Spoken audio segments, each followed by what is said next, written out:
আসসালামু আলাইকুম। তো ৰমজান মাহ চলি আছিল। তো এফালে ৰোজা ৰাখিম। তো 2:30 বজাত উঠিলোঁ। উঠি কেনে ভাবিলোঁ যে টাইমটো বহুত আছে, তো তাহাজ্জুদৰ নামাজটো কৰি লওঁ, তাৰপিছত ৰন্ধা বঢ়াত যাওঁ। তো এইফালে তাহাজ্জুদৰ নামাজ পঢ়াৰ পিছত অকণমান পানী খাই ল'লোঁ, চিয়া চিড মিহলীয়া পানী, সেইটো খাই ল'লোঁ।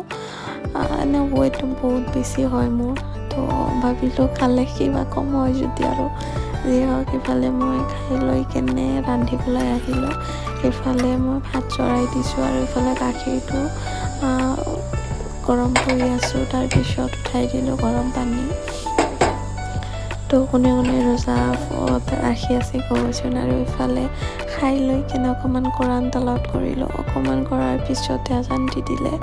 তাৰপিছত আহিলোঁ ফজৰৰ নামাজ পঢ়িবৰ কাৰণে। তো এইফালে চব কৰি ল'লোঁ।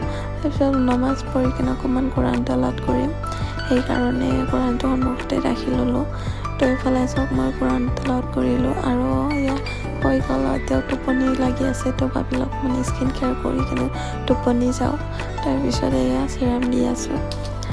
দিয়াৰ পিছত এতিয়া টোপনি যাম, কাৰণ ৰাতিপুৱা 5:30 বাজে। তেতিয়া 2টা বজাত উঠিছোঁ। ইমান টোপনি লাগি আছে বহুত, নহ'লে আৰু অকণমান পঢ়িলোঁ হয়। তো আজিলৈ ইমানেই, বাই।